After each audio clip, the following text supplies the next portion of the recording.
The five-star restaurant Lumier Grand shimmered with opulence.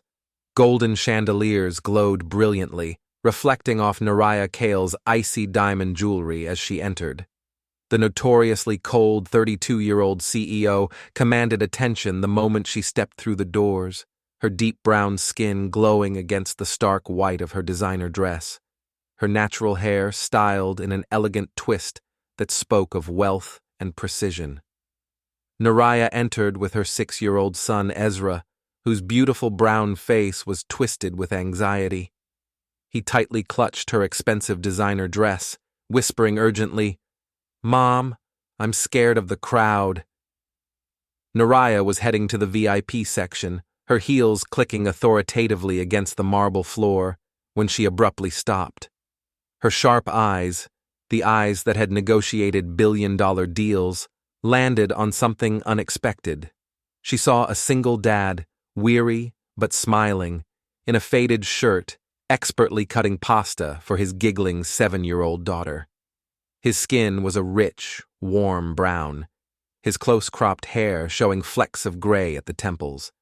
His hands moved with practiced care, the kind of care that spoke of years of solo parenting. Ezra froze, utterly captivated by the scene before him. The little girl's laughter rang out, pure and uninhibited, her brown skin glowing with joy, her braided hair bouncing as she giggled. Neriah frowned deeply, her perfectly arched eyebrows drawing together. "Ezra, stop staring at that humble table." But the boy whispered with an intensity that shocked her, "Mom, I want to sit next to them." Ronan Vale, 36 years old, was exhausted but happy.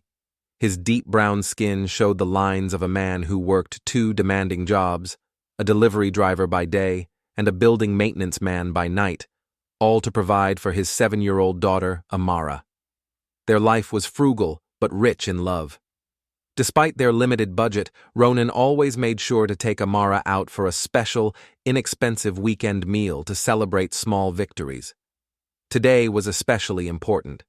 Amara had brought home a perfect report card, every subject marked with stars and glowing comments from her teacher.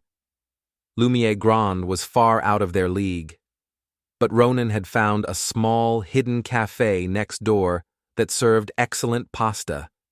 When a staff member at the cafe mistakenly seated them in a quiet, low-profile corner of the main high-end Lumier Grand dining area, Ronan didn't correct them. He feared the shame of being moved, the humiliation of being told they didn't belong.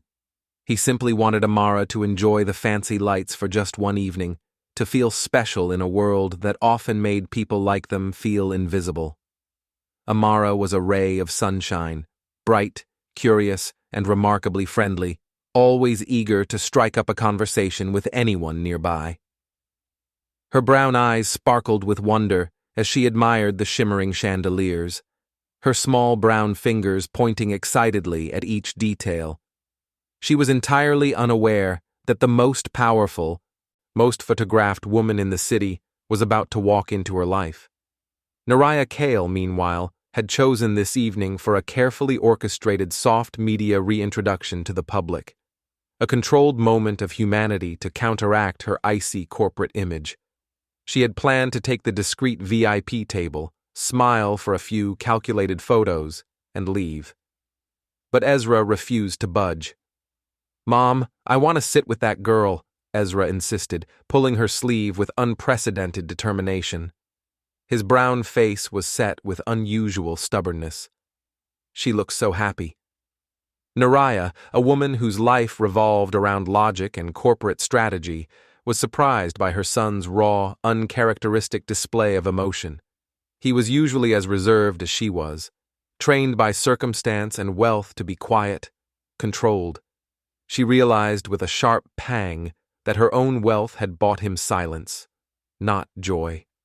A nervous floor manager approached Neriah, his eyes darting nervously between her and the modest table where Ronan and Amara sat.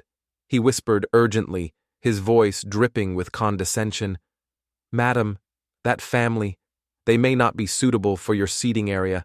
Perhaps the main dining room would be more—" Neriah looked from her son's pleading brown eyes to the manager's condescending face. Her corporate edge returned, cold and decisive, her voice dropping to that temperature that made board members tremble. "My son decides," she stated flatly. She walked straight to Ronan's small, inconspicuous corner table, her expensive perfume announcing her arrival before her words did. Ronan looked up and nearly choked on his water. He found himself face to face with Neriah Kael, the woman whose face graced every business magazine, whose name was synonymous with power and wealth. Her brown skin seemed to glow with an otherworldly sheen, and her presence filled the entire corner of the restaurant. Neriah skipped the pleasantries. Her delivery was direct, almost startling.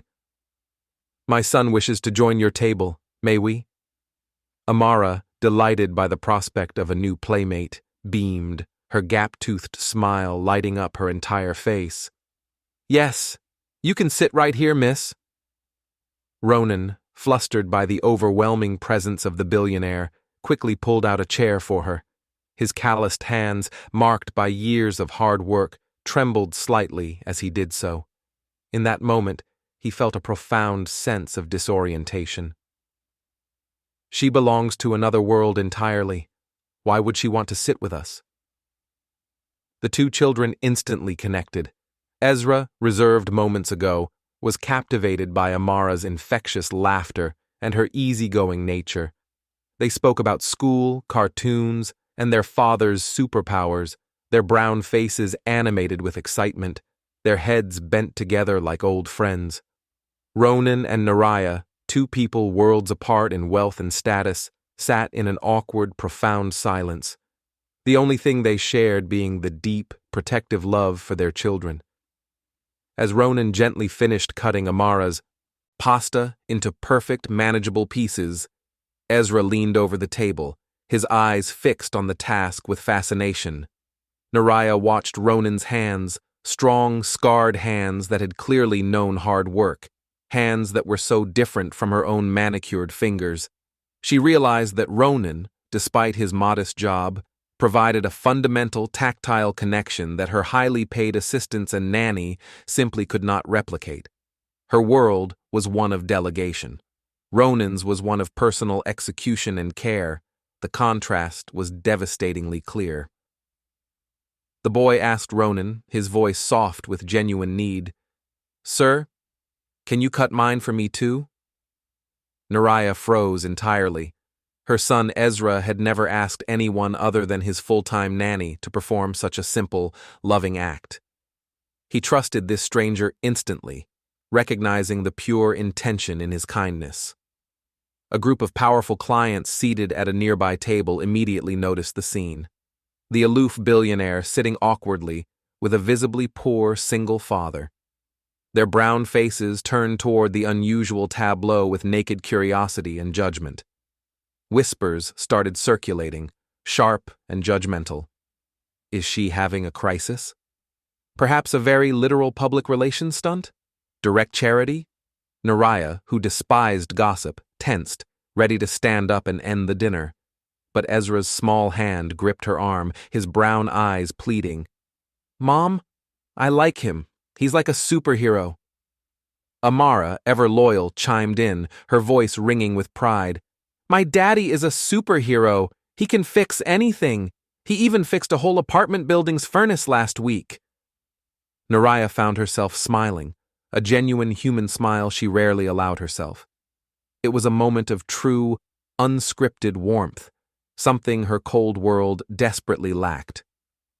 Ronan, keenly aware of the growing spectacle, quickly ordered the cheapest item on the menu, knowing he couldn't afford anything else.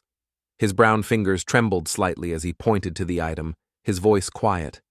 Ezra, watching Amara eat with delight, declared cheerfully, "I want the same dish as Amara." The waiter, recognizing Ronan's worn shirt and cheap watch, looked him up and down with overt contempt. His lip curled slightly as he addressed Ronan with thinly veiled derision. "Can you afford that, sir? That is a premium dish. We don't accept charity for our patrons." Neriah's eyes flashed with cold anger. Her entire body stiffened, and when she spoke, her voice dropped several degrees. each word cutting like ice. "Bring 2 more servings, and send the check to my corporate account, immediately." The waiter recoiled, stammering an apology as he hurried away, his face flushed with embarrassment.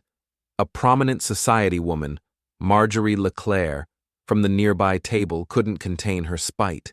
She was an older black woman who had climbed the social ladder through marriage and inheritance, and she looked down on those she considered beneath her with particular cruelty. She spoke loudly enough for the whole restaurant to hear, her voice dripping with condescension. "I thought the Kael dynasty dined with the elite, not janitors. What a spectacle, Neriah. Your public image will never recover from this slumming." Ronan lowered his face, his brown skin darkening with shame. He was already accustomed to this casual contempt, the constant reminder of his perceived failure. Amara, however, was furious. She stood up on her chair, her small brown chest swelling with protective indignation, her braids swinging with the force of her movement. "My daddy is better than everyone here. He helps people. You are all mean."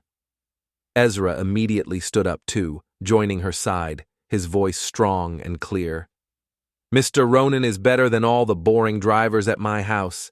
He knows how to smile." Neriah watched the 2 children standing together, a small, fierce, protective army around Ronan. It was the most animated, passionate thing she had ever seen her son do. She felt a surge of loyalty, realizing that Ronan, the maintenance man, was the most honorable person in the room. But the moment of connection was brutally interrupted. Neriah's personal assistant rushed into the restaurant, eyes wide with panic, her brown face pale with fear. "Miss Kael! Emergency board meeting! Someone is trying to stage a corporate coup! They have evidence!" The entire restaurant turned to watch.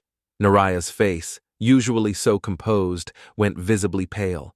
Her hand began to tremble uncontrollably. The pressure, the exhaustion of fighting to maintain control, finally shattered her carefully constructed facade. Ronan, instantly assessing her condition, recognized the physiological signs. Acute stress leading to hypoglycemic collapse. His trauma training, dormant for years, kicked in instantly. He didn't hesitate. He grabbed the glass of water and a packet of sugar from a discarded coffee service and shoved them into her hand.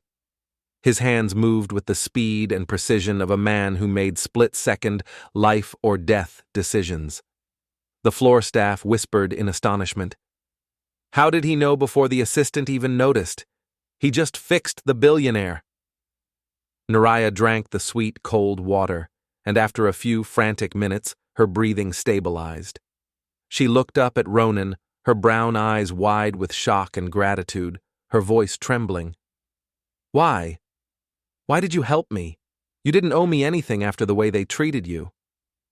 Ronan's gaze was steady, focused on Ezra, who was now clutching his mother's arm, terrified. Because your son needs his mother alive, he said simply, and no mother, regardless of who she is, should collapse in front of her child. As the color returned to Neriah's cheeks, a profound realization washed over her. Lying back in the expensive leather booth, surrounded by people who relied on her wealth and power, the only person who saw her as a vulnerable human being was the man everyone else had dismissed. He didn't see the CEO, the target, or the charity case. She thought. He just saw a mother in danger. That level of simple humanity is alien to my world. She realized that in the moment of her greatest weakness, her enormous wealth had been utterly useless. Once Neriah was stable, she quietly ushered Ronan and the children into the restaurant's private VIP lounge, a sanctuary of leather and mahogany, to talk without the intrusive eyes of the media and the guests. Ezra and Amara were already engaged in a game of tag, their innocent laughter echoing softly through the opulent room, their brown faces glowing with joy. Neriah sat opposite Ronan, finally letting her guard down. She sighed, the sound heavy with the weight of her empire. They are trying to discredit me by spreading rumors that I am not mentally or physically fit to run the company. They need a medical crisis, and I just gave them one. on camera. Ronan looked at his teacup thoughtfully, his brown fingers wrapped around the delicate china. Which is why you experienced the acute stress response. It wasn't the food, it was the fear of losing control. You are running on empty, Miss Kael. Neriah looked up, surprised. You read that accurately. What is your background, Ronan? You speak like a therapist or a strategist. The way you acted was instinctual, professional. Ronan hesitated, avoiding her penetrating gaze. Then Ezra ran in, pulling at his sleeve with both small hands. Tell the story about the time you saved someone, Uncle Ronan. The one about the smoke. Neriah looked at Ronan, her curiosity piqued, her dark eyes searching his face. Ronan let out a long breath, deciding to share the truth he had kept hidden for years. I was an emergency trauma doctor in the military, he revealed, the confession painful. I specialized in combat field medicine and acute psychological triage. That's why I recognized your symptoms instantly. He paused, the true weight of his secret falling heavily on the room. But I left the field entirely after my wife died from a surgical error. I couldn't save her. I decided I didn't deserve to save anyone else. He explained further, his voice raspy with old pain, his brown hands clenching into fists. It wasn't just a regular mistake. I was deployed, consulting on a life-saving procedure miles away. Her doctor called me for advice mid-surgery. I gave the guidance thinking I was helping, but the procedure failed. I was saving other people, but I was unavailable to save the one person who mattered most. Even by proxy, I felt like my dedication to my career, to being the best trauma doctor, had created a distance that killed her. So I stopped. I traded saving the world for securing Amara's single small world, where I could never be too far away. Neriah's eyes softened, recognizing the profound grief and guilt hidden behind his simple life. It was the first time she saw the man, not the maintenance worker, a man who had traded global contribution for quiet penance. Then the first twist arrived. Ezra, who had been laughing moments before, suddenly stopped running. His face went alarmingly white, and he gripped his chest, his small brown body rigid with fear. Neriah panicked. Ezra! Ezra, what's wrong? Ronan, the trauma doctor immediately resurfacing, grabbed the boy's wrist and checked his pulse, his fingers finding the rapid flutter instantly. His heart rate is spiking. He is having an acute panic attack triggered by seeing his primary caregiver collapse. Ezra hyperventilated, tears streaming down his brown cheeks. Mom, I'm scared you'll get hurt. I'm scared you'll disappear. All the nannies say you work too much and one day you won't come back. Neriah tried to hold him, but Ezra recoiled slightly, clinging to her dress, his small body rigid with fear. Neriah realized she didn't know how to console him. I manage billions, but I can't calm my own son, she thought, her sense of failure absolute. Ronan, seeing Neriah's helplessness, took decisive action. He scooped the terrified boy into his arms, holding him close to his chest, his strong brown arms creating a safe cocoon. It's okay. I'm right here. You're safe. Breathe with me. He demonstrated the rhythmic pattern of breathing he used for soldiers in shock, grounding Ezra in the present moment. He spoke in a low, even tone, distracting Ezra with simple sensory questions. Ezra, can you feel my shirt? What color is it? Can you count the lights above us? Ezra followed Ronan's steady rhythm. Minutes later, the boy's breathing normalized. He relaxed fully against Ronan's chest, a complete physical surrender. He whispered, You smell like clean air, Uncle Ronan. Neriah watched the scene. Ronan, the single dad, holding her fragile son, and her eyes welled up with silent tears. She had never seen such instant, profound trust placed in anyone outside of herself. She realized her wealth had robbed her son of the simple security that Ronan provided naturally. This single, brief exchange of physical comfort was more powerful than years of purchased childcare. The second twist immediately followed. Neriah's assistant burst back into the room, phone pressed to her ear, yelling in panic. "Miss Kael, the video of you collapsing in the restaurant is going viral.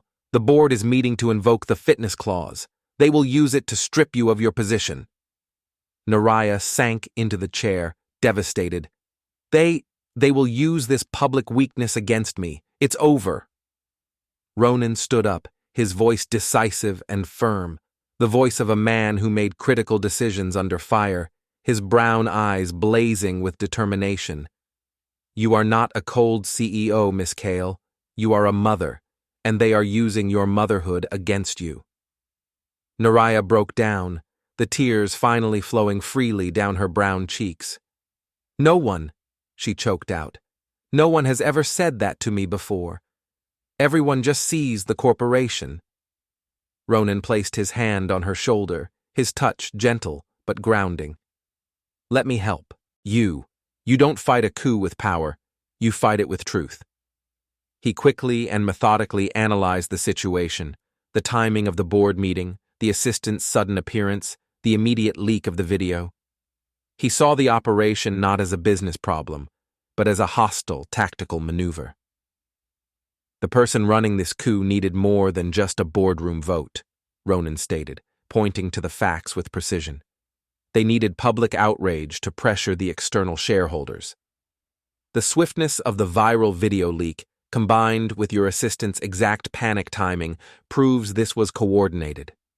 The head of operations, Cassian Drain, has always wanted your chair. He hired the assistant specifically to gather compromising evidence. That leak was intentional, designed to look accidental. He accurately identified the hidden player behind the corporate conspiracy, the reason for the attack, and the exact strategy needed to spin the media narrative. We don't deny the collapse. We reframe it.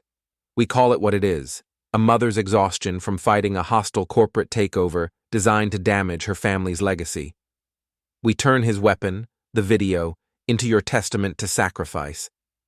Neriah was astonished. "You're thinking 10 steps ahead of my legal team. You could be my chief strategist and medical advisor rolled into one. You see the human factor in the cold math of power." Ronan shook his head, his brown face humble. "I only know one thing. Your son needs you to be strong. We turn this weakness into your greatest strength, your humanity." He turned to Amara and Ezra, both children watching with wide eyes. "Kids, Mommy and Daddy have a big mission. We need to save the company so Mommy can keep buying you all the pasta you want." The children cheered instantly, their fear replaced by a sense of purpose. Ezra ran to Ronan, hugging his waist tightly, his small brown arms wrapped around the man who had become his anchor. "Please don't leave us, Uncle Ronan. I need you to stay with Mommy." Neriah, utterly humbled and grateful, invited Ronan and Amara back to her opulent mansion for dinner as a formal thank you. Ezra was waiting by the door when they arrived, greeting Amara like a long-lost sister. They immediately ran off to explore the grand house, their combined laughter filling the previously echoing halls. They found Ezra's colossal playroom, which was full of unopened, expensive toys.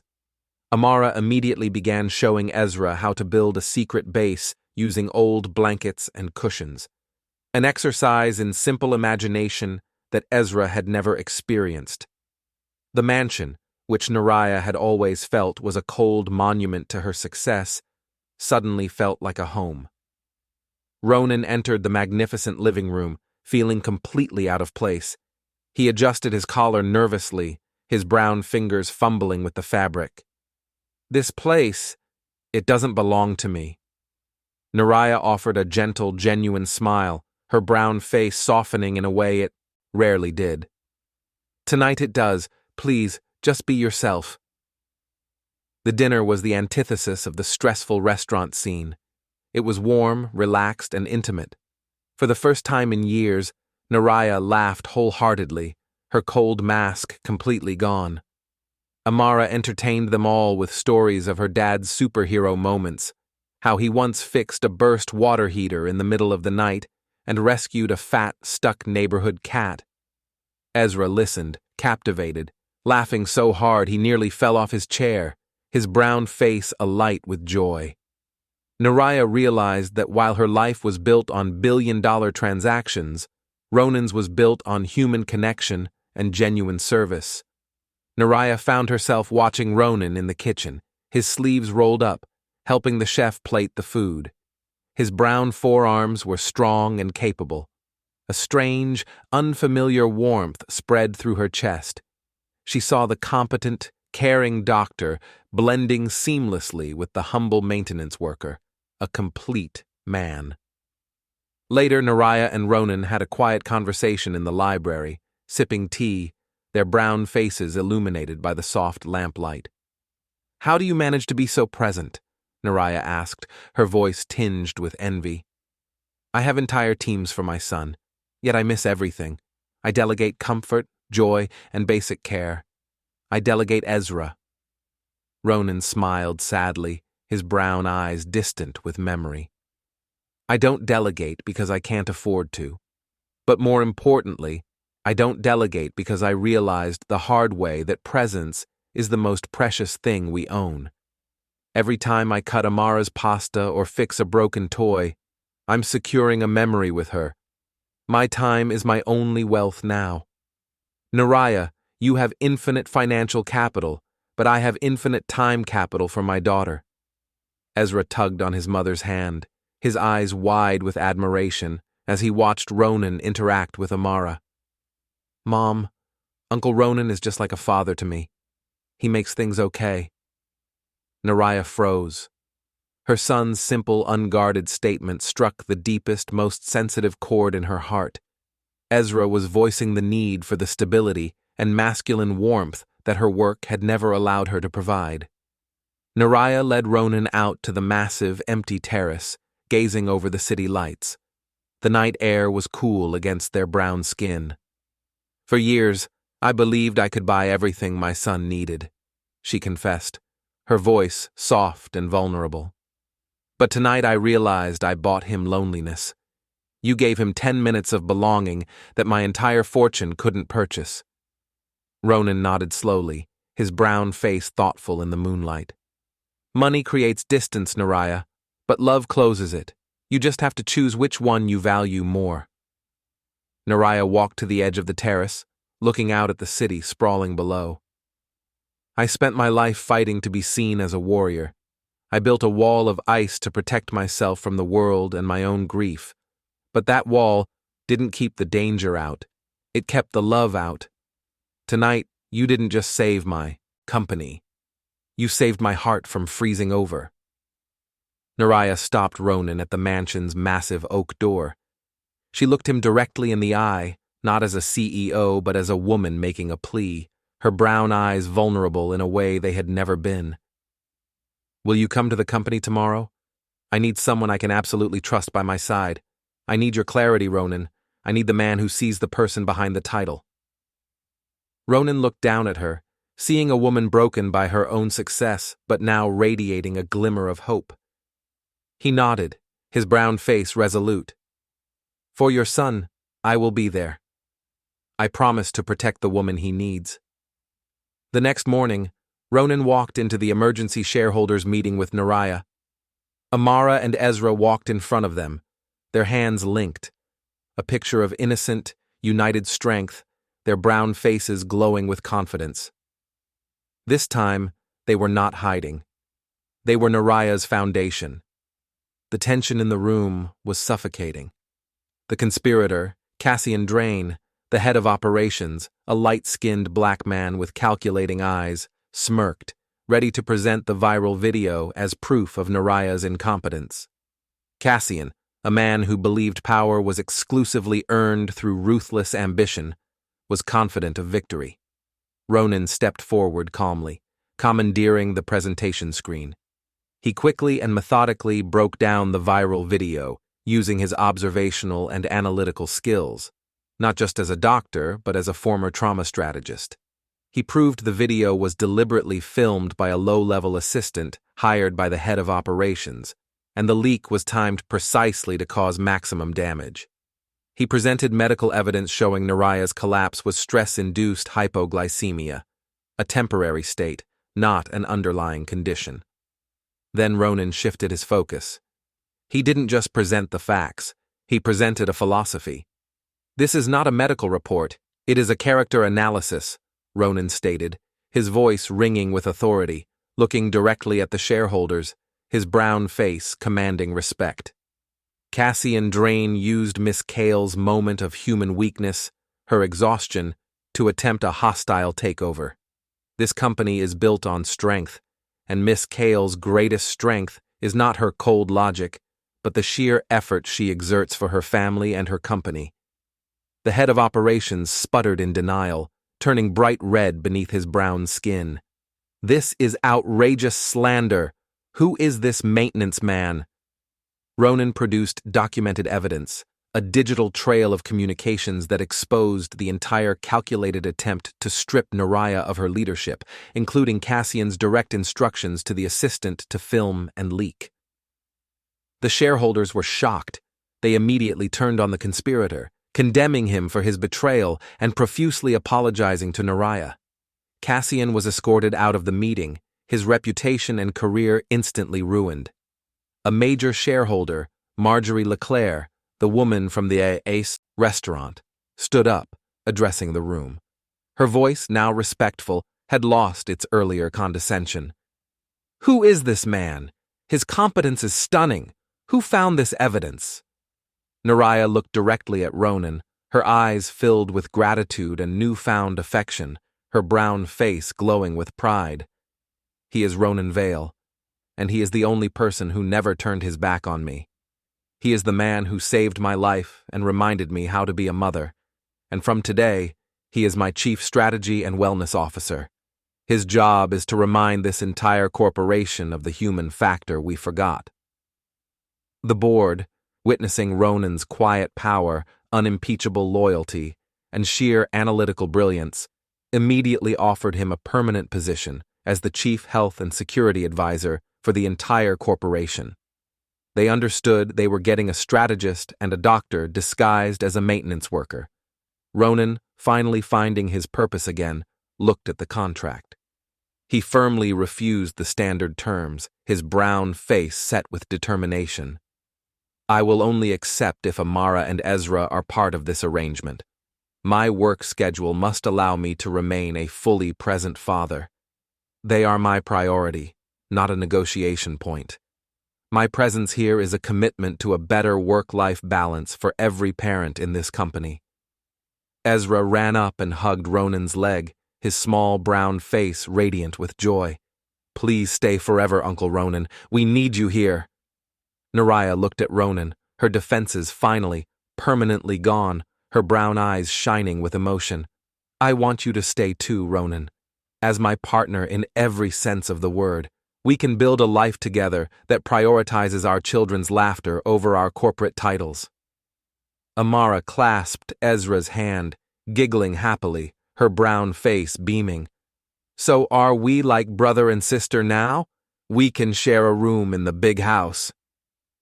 Ronan laughed, a genuine joyful sound, tears welling in his eyes, his brown face breaking into the widest smile.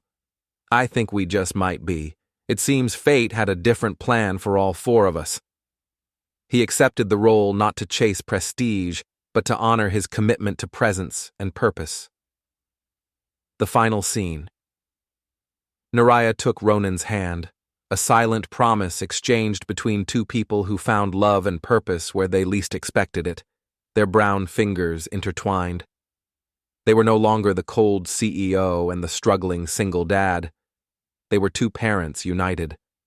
The two children ran ahead, their laughter carrying on the wind, their brown faces tilted toward the sun. The setting sun cast four long, intertwined shadows across the pavement, a new, unconventional family, created not by blood or wealth, but by a shared moment of vulnerability, earned respect, and unconditional love. If you believe stories like this deserve to be told, leave a comment and subscribe.